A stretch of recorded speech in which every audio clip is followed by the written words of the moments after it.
Hey folks, Jackdaw here. Romance is reaching brand new heights in Dragon Age the Veilguard, with the developers already calling it BioWare's most romantic game yet, Enchantè. In this romance overview, I'm going to break down everything we know about Rook's quest for love while stopping two blighted elven gods from destroying the world. We'll cover the 7 confirmed party members you can romance, the new relationship level system, mature nudity, romance styles, and more. So enough yapping, let's spam that flirt dialogue option against Nev and jump straight into all the latest details on romance and relationships in the Veilguard. Unlike any Dragon Age game before it, each of the 7 companions who make up the Veilguard have a full romance arc, and Rook can romance any companion regardless of their gender or race. From poised, pragmatic Lucanus de la Morte, cynical freedom fighter Nev Gallus,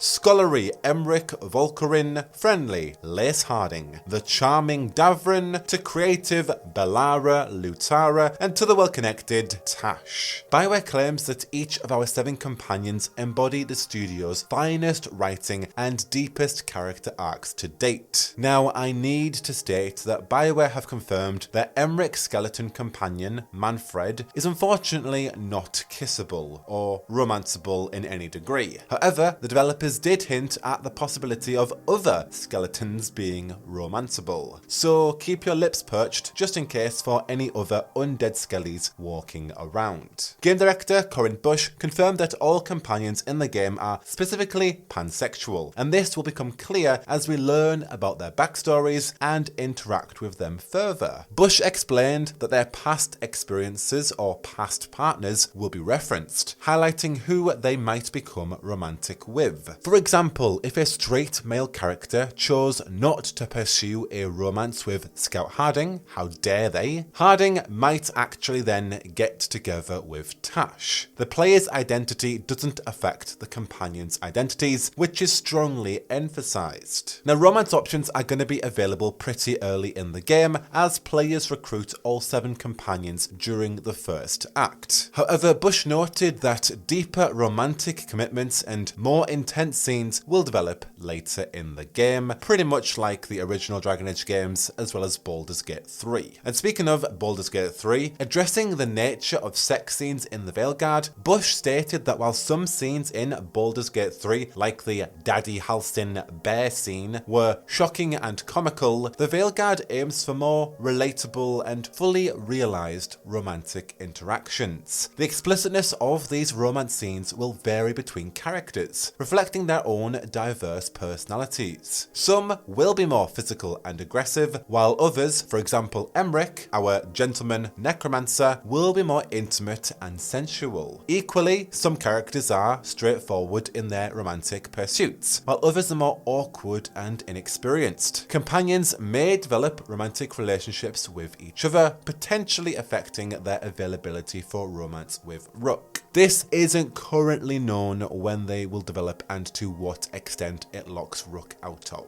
I don't think BioWare are going to hard lock us out on romancing characters early. I feel like this is probably more a late game thing, but we're going to have to see for ourselves. Now, from a gameplay point of view, similar to the previous games but now a little bit different, each companion has a relationship level with Rook, influenced by player choices, dialogue, and actions within the game's world. Now, this is where it differs from the previous Dragon Age games, because increasing a companion's relationship level now unlocks skill points for their specific skill trees, allowing for some customization despite being less extensive than Rook's skill tree, which includes passive abilities, combat skills, and unique class specializations. Now, companions as a whole have 5 abilities, but players only select 3 for combat, necessitating strategic planning to maximize synergy with Rook's specific build that you're going to tailor. Companion issues, personal quests, and their story arcs, such as Bellara Lutara's, play into their relationship levels and interactions with Rook. BioWare emphasizes that these relationship levels are not just about romance, but also deeper friendships, creating a quote, found family dynamic. And even further on this gameplay POV, Bush explained that both romantic and platonic relationships are another way to quote, level up companions, influencing their gameplay experience as much as their interactions with Rook. Essentially, in the Veilguard, we are are all being rewarded for engaging in one of the best aspects of these games, creating friendships, romance, and the entire character dynamics. And I think this is a brilliant approach to leveling up the characters, since we all spend so much time chatting with them anyway and getting to know them all on a deep, profound level, that now having a gameplay mechanic is a fantastic idea. In regards to how we're going to romance characters, it's very similar to the previous games. Rook is going to initiate romance through flirtatious dialogue options, but success is not always guaranteed in the Veilguard, as companions may not always reciprocate Rook's advances. And other dialogue choices, such as friendly, snarky, and direct responses, are also going to shape Rook's relationship with each of these companions. Now, the Veilguard will include mature nudity, as revealed during a character customization session with Game Informer at BioWare's Edmonton office. While adjusting